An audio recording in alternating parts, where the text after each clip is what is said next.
नमस्कार, स्वागत है आपका कमोडिटी निवेश में, जहां हम आपको न सिर्फ कमोडिटी बाजार की खबरों से रूबरू कराते हैं बल्कि बेहतर ट्रेडिंग कॉल्स भी हम लेकर आते हैं। साथ ही हमारे एक्सपर्ट्स कमोडिटी बाजार से जुड़े आपके सवालों के जवाब भी देते हैं। गोल्ड सिल्वर हो, एग्री कमोडिटी हो या फिर बेस मेटल्स, इन तमाम कमोडिटी के बेहतर ट्रेडिंग कॉल्स और ट्रेडिंग ट्रेंड्स को समझना जरूरी है, तभी आप कमोडिटी बाजार के सफल निवेशक या फिर ट्रेडर बन सकते हैं। इसी मकसद के लिए हम लेकर आए हैं आपके लिए खास कमोडिटी निवेश। और आज हमारे साथ दो मेहमान हैं जो आपके सभी सवालों के जवाब देंगे। हमारे साथ अनुज गुप्ता हैं, IIFL सिक्योरिटीज से, बिटूपन मजुमदार हैं, टेक्निकल एक्सपर्ट हैं, गुवाहाटी से हमारे साथ जुड़ गए हैं। आप दोनों मेहमानों का ET नाउ स्वदेश पर स्वागत है।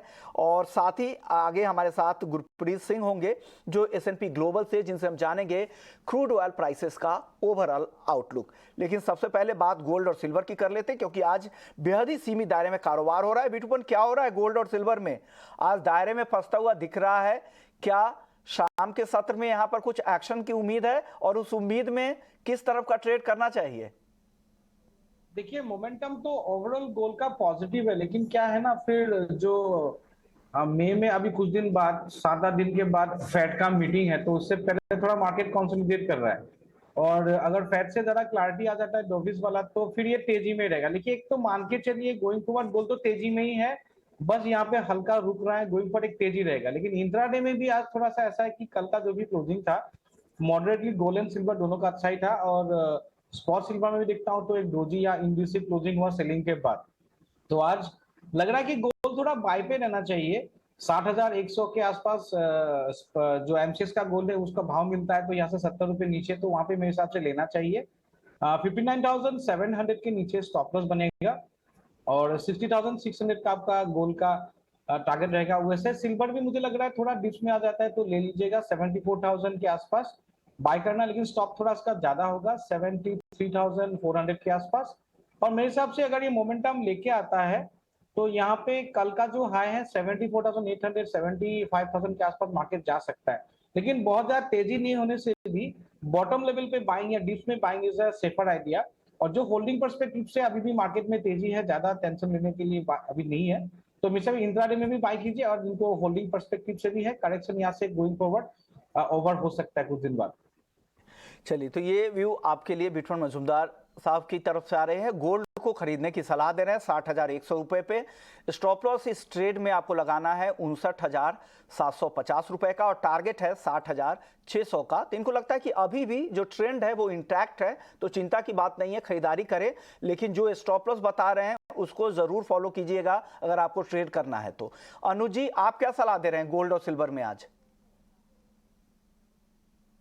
विश्वमोहन जी, देखिए, मार्केट सेंटीमेंट थोड़ा साइडवेज है। कल जैसे हमने एक सेलिंग प्रेशर सिल्वर में, गोल्ड में आता हुआ देखा था, और उसके बाद गोल्ड सिमला, हालांकि सिल्वर अभी भी थोड़ा सा रेजिस्टेंस फेस कर रहा है, तो मुझे लगता है कि मार्केट थोड़ा साइडवेज रहेगा। आज अगर हम देखें तो जीडीपी के डेटा भी आने हैं यूएस के, तो कहीं ना कहीं उससे थोड़ा हद तक मार्केट एक साइडवेज रहेगा। हालांकि डॉलर इंडेक्स में थोड़ी रिकवरी देखने को मिली है, तो मेरा मानना है कि मार्केट आपका ओवरऑल, अगर हम एक पर्सपेक्टिव से बात करें, तो एक रेंज बाउंड मार्केट रहेगा, जिसमें गोल्ड मुझे लगता है कि डेफिनेटली पॉजिटिव वे में जा सकता है। तो यहाँ पर तो खरीदारी की सलाह रहेगी 60,000 के आसपास में। 59,750 का स्टॉप लॉस लगाए, टारगेट 60,500 तक आ सकता है। वही मुझे लगता है कि सिल्वर का जो जुलाई कॉन्ट्रैक्ट है, वहां पर हम थोड़ा सेलिंग प्रेशर देख सकते हैं। जिस तरीके से इंडस्ट्रियल मेटल में हमने गिरावट देखी है, हमें लगता है कि सिल्वर के अंदर थोड़ा सेलिंग प्रेशर यहाँ पे आ सकता है। कल भी हमने एक गिरावट आते हुए देखी थी सिल्वर में। $26 को सिल्वर काफी स्ट्रॉन्ग रेजिस्टेंस फेस कर रहा है, तो मुझे लगता है कि सिल्वर में थोड़ा सा नेगेटिव ट्रेंड आ सकता है। तो सिल्वर में हमारी बिकवाली की सलाह रहेगी, करीबन 75,000 के आसपास बिकवाली करें, 75,800 का स्टॉप लॉस लगाएं, टारगेट 74,000 तक देखने को मिल सकता है। तो यहाँ पर अगर हम देखें तो गोल्ड और सिल्वर का थोड़ा सा डायरेक्शन यहाँ पे चेंज होता हुआ दिखाई दिया है। जहां गोल्ड में बाय करना चाहिए, वहां पर मुझे लगता है सिल्वर में बिकवाली का ट्रेड भी ले सकते हैं। तो मिला जुला रुक रहेगा। हालांकि डेटा है और आगे एफओएमसी की मीटिंग भी है, उसके मिनट्स भी आएंगी, मीटिंग के इंटरेस्ट रेट को लेकर डिसीजन भी है, तो मार्केट थोड़ा सा साइडवेज रहेगा। बट डेफिनेटली अगर देखें तो गोल्ड में मुझे लगता है कि बाय एंड डिप्स की स्ट्रेटेजी यूज करनी चाहिए। गोल्ड में बाई ऑन डिप्स और चांदी, अनुज जी को लगता है कि बेचकर जाना चाहिए। 75,000 के लेवल पे आपको चांदी बेचना है।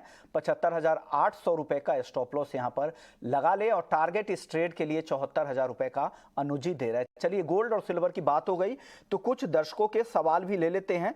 पहले दर्शक है रमेश भाई हैं अहमदाबाद से। एल्युमिनियम इन्होंने 210 रुपए में खरीदा है।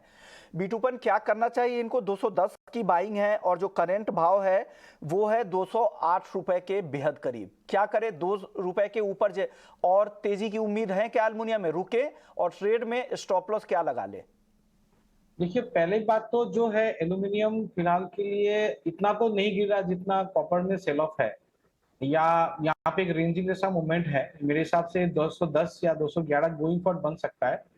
मेरे हिसाब से अगर स्टॉप लॉस बनाना होता है तो 260 के नीचे 207 के नीचे उनको स्टॉप लॉस लगाना पड़ेगा।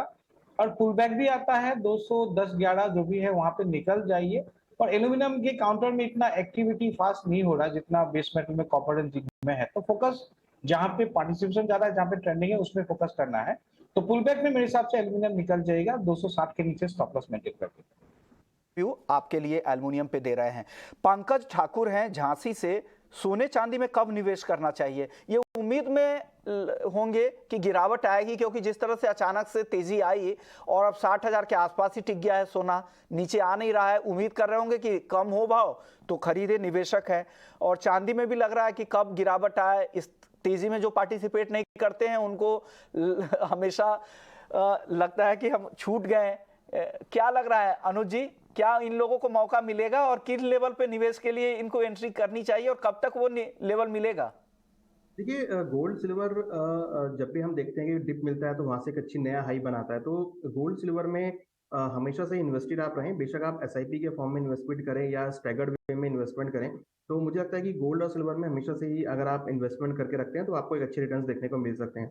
जहां तक सवाल है कहाँ पर बाय करने का, तो मुझे लगता है कि अगर गोल्ड नीचे 58,000 या 59,000 तक के डिप लेता है, करीबन $1,920 या $1,900 के आसपास तक, तो वहां पे खरीदारी का ट्रेड बना सकते हैं। वहीं अगर सिल्वर की बात करें तो सिल्वर अगर नीचे 71,000 या 72,000 तक डिप लेती है तो वहां पर आप खरीदारी का ट्रेड बना सकते हैं। तो मोमेंटम वाइज सिल्वर का काफी पॉजिटिव है, गोल्ड का काफी पॉजिटिव है। इन द मीन टाइम हो सकता है कि अभी हम हो सकता है कि आने वाले टाइम में एफओएमसी की मीटिंग के चलते थोड़ी बहुत करेक्शन आपको देखने को मिले सिल्वर के अंदर।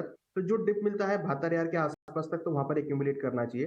तो मुझे लगता है कि जो लेवल्स हैं 71 या 72,000 के लेवल या फिर 58-59,000 के लेवल गोल्ड में, ये अच्छे लेवल रहेंगे। अगर वो लेवल मिलते हैं तो आप वहां पर अपनी बाय इनिशिएट कर सकते हैं। अगले दर्शक है सुरेंद्र बंसल हैं, जिंक पर सवाल जानना चाह रहे कि जिंक में क्या करना चाहिए। बीटूपन क्या सलाह देंगे जिंक में इनको? देखिए, जिंक में तो मेरे हिसाब से सेल ऑफ सिनेरियो ही है। लेकिन क्या है कि काफी सेल ऑफ से 230 के आसपास, अभी 232 के आसपास चल रहा है। तो मेरे हिसाब से गोइंग फॉरवर्ड 228 227 के आसपास अगर मिलता है तो मेरे हिसाब से वहां से पुल बैक रिकवरी हो सकता है। फिलहाल के लिए सेल ऑन राइज जैसा मार्केट ही है, लेकिन काफी ओवरसोल्ड बैठ गया है मार्केट। 6-7 डेज का काफी कॉन्टिन्यूस सेलिंग है। तो मेरे हिसाब से 228 230 के आसपास अगर मार्केट स्टेबल करता है वहां से, तो मेरे से वहां से एक पुल बैक रैली के लिए गोइंग फॉरवर्ड बाइंग होगा। फिलहाल के लिए अगर इंट्राडे के पर्सपेक्टिव से ही देखना है तो 234-235 के आसपास से सेलिंग बनेगा विद 236 के ऊपर स्टॉप लॉस। दर्शक है भावेश हैं, सरसों पर भाव जानना चाहिए, सरसों में क्या करना चाहिए पूछ रहे हैं। अनु जी क्या लग रहा है सरसों में? हालांकि जो तेजी आई थी मॉनसून की खबर से, जो बेमौसम बारिश की खबर से, ओले की खबर से, अब फिर से दबाव दिख रहा है। क्या लग रहा है आपको सरसों में यहाँ से क्या होगा? सभी एग्रीकल्चर कमोडिटी में एक दबाव देख रहे हैं। जो हमने पिछले टाइम में एक रिकवरी आते हुए देखी थी, वो अब थोड़ी सी नेगेटिव हुई है। इवन अगर आप सभी एडिबल ऑयल्स की बात करें, या अगर हम सोयाबीन की, सरसों की बात करें, या फिर अगर हम पाम ऑयल की बात करें, तो सभी के अंदर प्राइस गिरे हैं। प्राइसेस डोमेस्टिक नहीं, इंटरनेशनल भी हमने काफी बड़ी गिरावट जो है सभी एडिबल ऑयल्स में आती हुई देखी है। हमें लगता है कि अभी सरसों के अंदर जिस तरीके की हमने इस बार बम्पर क्रॉप देखी है, मुझे लगता है कि अभी जो प्राइसेस है वो नेगेटिव मोड में रहेंगे। भावों में अभी नरमी यहाँ पर देखने को मिल सकती है। तो ज्यादा तेजी एक्सपेक्ट नहीं कर रहा हूँ कि यहाँ पर कुछ ज्यादा देखने को मिलेगी। फिलहाल अभी मुझे लगता है कि भावों में नरमी का रुख रहेगा। अगर आप देखेंगे तो करीबन 5200 के आसपास प्राइस चल रहे हैं, तो मुझे लगता है कि प्राइस अभी फिलहाल स्टेबल रहेंगे। ज्यादा तेजी यहाँ पर अभी एक्सपेक्ट नहीं कर रहा हूँ, क्योंकि क्रॉप काफी अच्छी है। इंटरनेशनली भी अगर देखेंगे तो प्राइस नीचे आते हुए दिखाई दिए। तो फिलहाल अभी जो ट्रेंड बना है एडिबल ऑयल्स का, वो अभी फिलहाल डाउन साइड में आता हुआ दिख रहा है। अगले दर्शक हमारे साथ पवन हैं, हिसार से रेगुलर कॉलर हैं, ग्वार और धनिया में जानना चाह रहे हैं। और साथ ही अनुज जी इनका यह भी सवाल है कि धनिया कब तक बॉटम आउट होगा, कौन सा ऐसा निचला लेवल होगा जहां से एक तरफा फिर तेजी दिखेगी धनिया में? दोनों ही पर राय बताइए। ग्वार तो आज के सत्र में काफी गिरावट भी दिखा रहा है। देखिए, धनिया में हम देखें तो अभी रिसेंटली इसने 6330 का लो बनाया था। अगर हम आज देखें तो करीबन 6480 के आसपास आया है। थोड़ा सा मोमेंटम इसमें पॉजिटिव होता हुआ दिखा है। तो मुझे लगता है कि कहीं ना कहीं अगर आप देखेंगे तो आज स्पाइसेस में लोअर लेवल से रिकवरी देखने को मिली है। जीरा, टर्मरिक, कोरिएंडर सभी के अंदर हमने लोअर लेवल से रिकवरी आते हुए देखी है। तो अगर ये रिकवरी सस्टेन होती है तो मुझे लगता है कि बाउंस बैक रहेगा। मेरा ऐसा मानना है कि भाव थोड़े से यहाँ पे सस्टेन करेंगे। स्लो एंड स्टडी फॉर्म में यहाँ पे एक रिकवरी आपको देखने को मिलेगी। वॉल्यूम्स आज हमने तीनों ही काउंटर में बढ़ते हुए देखे, जो कि इंडिकेट कर रहे हैं कि आपको आने वाले टाइम में धनिया में एक अच्छी रिकवरी देखने को मिल सकती है। तो मुझे लगता है कि ये बॉटम आउट लेवल्स हैं और यहाँ से मैं एक्सपेक्ट कर रहा हूँ कि भावों में तेजी आ सकती है और कोरिएंडर जल्दी ही आपको 6700 के लेवल टेस्ट करता हुआ दिखाई देगा। अगले दर्शक हमारे साथ आशीष हैं राजस्थान से। चांदी में आज इंट्राडे में क्या करें? बिटूपन, चांदी में इंट्राडे के लिए क्या करना चाहिए इनको, क्या कॉल है आपकी? देखिए एक रेंज जो अनुज ने बताया था, मैं भी उसी रेंज के मान के चल रहा हूँ। 75,000 ऑन द हायर साइड और नीचे शायद 74,000 या 70 के आसपास, 78,000 के आसपास हो सकता है। तो मेरे हिसाब से बायस मेरे लिए पूरा पॉजिटिव दिशा में मान के चल रहा हूँ। तो 74,000 के आसपास ही मैं प्रीफर करूंगा बाय करने के लिए। 74,800 टू मैक्स 75,000 का टारगेट रहेगा मेरा। और मेरा जो स्टॉप लॉस रहेगा 73,400 के नीचे। तो फिर हिसाब से बाइंग रहना चाहिए, लेकिन स्टॉप लॉस थोड़ा सा बड़ा है क्योंकि कल वोलेटाइल लेवल था। तो आपका इसके हिसाब से यहाँ से 100 रुपए नीचे मेरे हिसाब से बाइंग बनेगा। अगले दर्शक हमारे साथ जमील भाटी हैं चूरू राजस्थान से। क्रूड और नेचुरल गैस दोनों ही काउंटर में क्या करें, बाई या सेल, क्या करना चाहिए अनुज जी क्रूड और नेचुरल गैस में? देखिए एनर्जी की अगर बात करें तो यहाँ पर हम क्रूड में थोड़ा सा एक सेलिंग प्रेशर देख रहे हैं, क्योंकि डिमांड स्लो डाउन की वजह से भाव नीचे आते हुए दिखाई दिए हैं। तो अगर इनका छोटी अवधि के लिए व्यू है तो यहाँ पे बिकवाली का ट्रेड बना सकते हैं, क्योंकि मुझे लग रहा है कि भाव जो है यहाँ पे थोड़ा सा सस्टेन करेंगे और भावों में थोड़ी बहुत गिरावट आपको यहाँ पर देखने को मिल सकती है।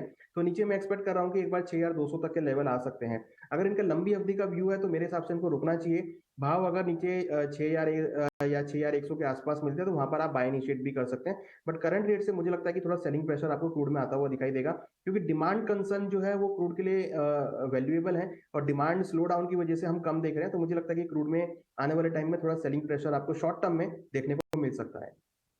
अगले दर्शक हमारे साथ अमित हैं दिल्ली से। क्रूड में आज इंट्राडे में क्या करें? बिटूपन, क्या करना चाहिए क्रूड पर? आपकी कॉल क्या होगी आज के लिए? देखिए मैं तो एक मान के चल रहा हूँ। देखिए क्रूड ऑयल का डिमांड वाला तो इशू है, लेकिन सप्लाई का भी इश्यूज है जो रीबैलेंसिंग करता है मार्केट। और क्रूड ऑयल का ऐसा मार्केट है कि बहुत ज्यादा ऊपर एमसीएक्स का अगर मैं भाव बताता हूँ तो 6,800 और 6,000 नीचे के आसपास ही बहुत देर तक ट्रेड करेगा। शायद ये काफी हद तक उसी रेंज में रहेगा। तो यहाँ पे सेल ऑफ है, कल का सेलिंग भी था, जैसे कि यूएस के इक्विटीज में भी सेल ऑफ था थोड़ा, एक बैंकिंग स्टॉक्स में डिक्लाइन के कारण, तो सेंटीमेंट डाउन था। तो उसके कारण तो क्रूड ऑयल में भी एक सेलिंग प्रेशर आया था, रिकवर नहीं कर पाया। तो यहाँ पे आज डीओई का डेटा भी है आज थोड़ा सा। और 6,200 250 का जो रेंज है मेरे हिसाब से ये बाइंग रेंज होगा। अगर फ्यूचर्स में ट्रेड करते तो 6,250 के आसपास ले सकते हैं। 6,150 के नीचे स्टॉप लॉस और आपका टारगेट रहेगा 6,450 का इन फ्यूचर में। अगर ऑप्शंस में ट्रेड करना है तो 6,300 वाला जो कॉल ऑप्शन है ये अभी 240 के आसपास चल रहा है। अगर ये 210 के आसपास मिलता है, 160 के नीचे स्टॉप लॉस लाके आप 290 280 का टारगेट ले सकते हैं। हर्षिता हैं अगली दर्शक जीरापुर से। चांदी और क्रूड में आज इंट्राडे में क्या करें?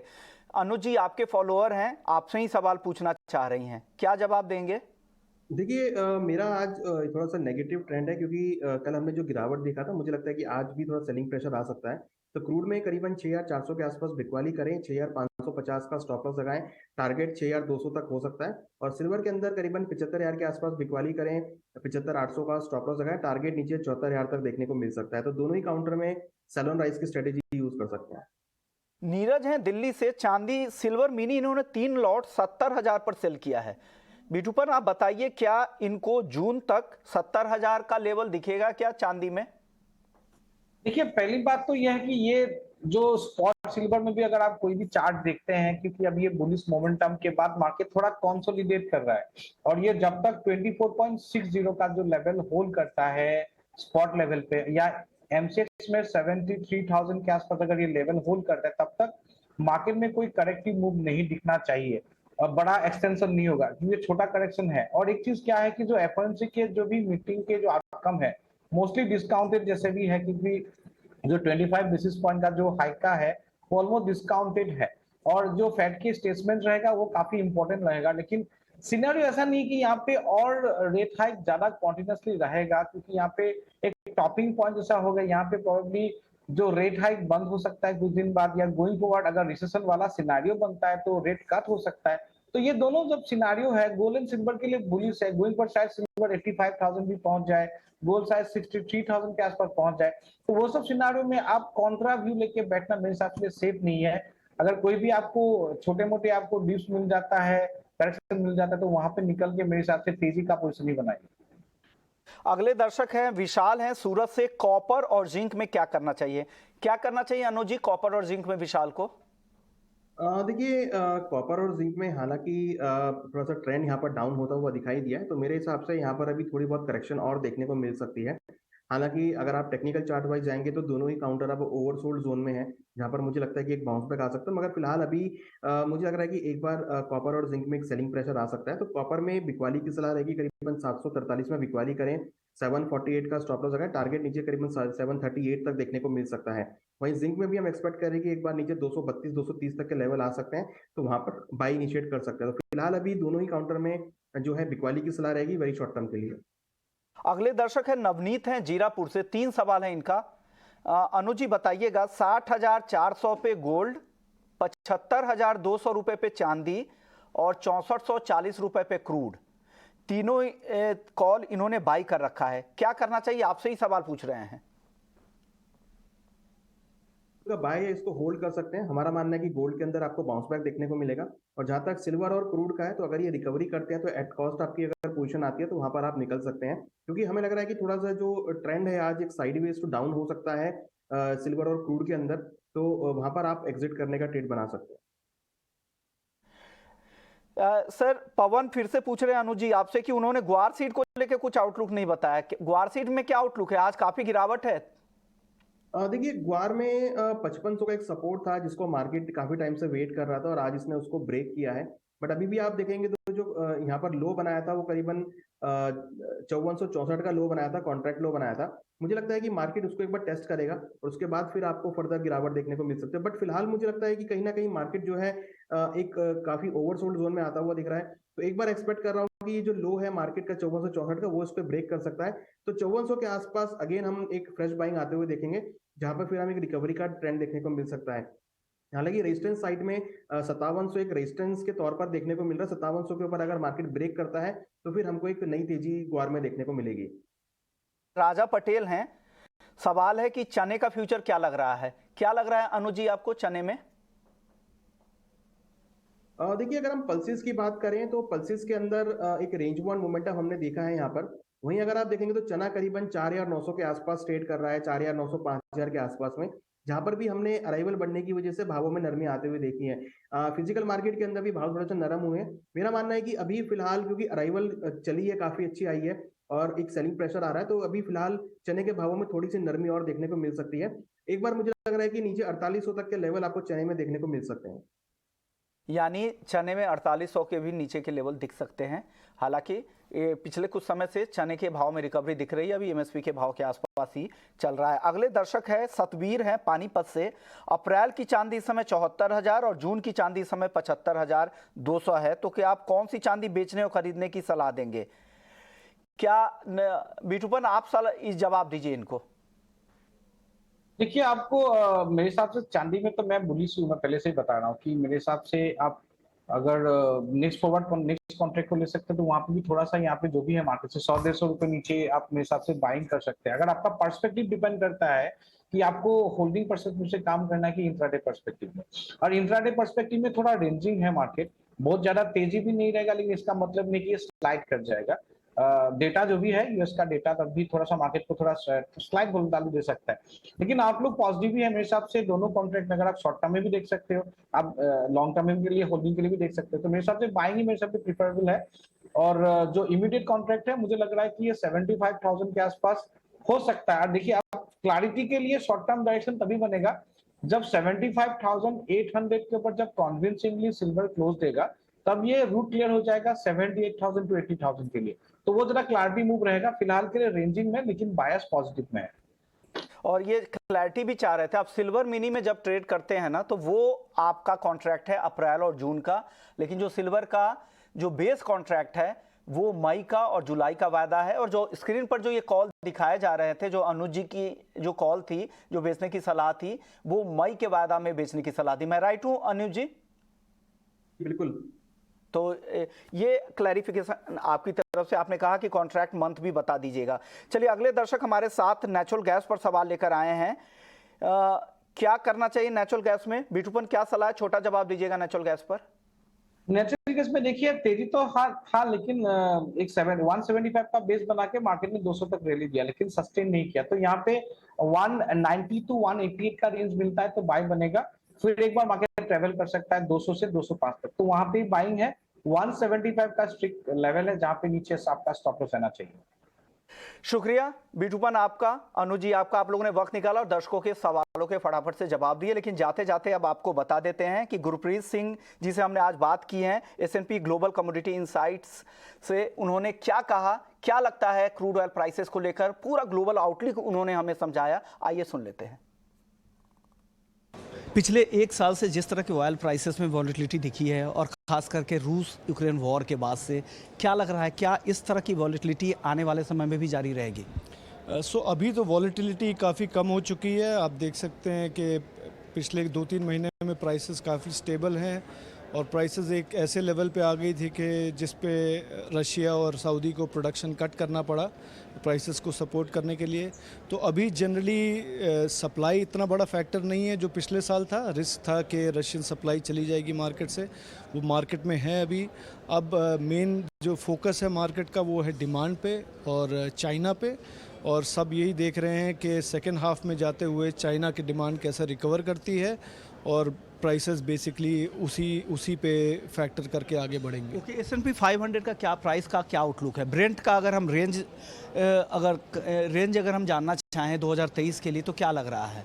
80 से $90 के आसपास के बीच का दायरा लेकर चले ब्रेंट क्रूड का? सो S&P ग्लोबल में और कंपनीज होंगी जो और लोग होंगे और डिविजन्स हैं जो आउटलुक करती हैं। मैं प्राइस रिपोर्टिंग साइट से हूँ, आई एम अफ्रेड मैं आउटलुक नहीं देता।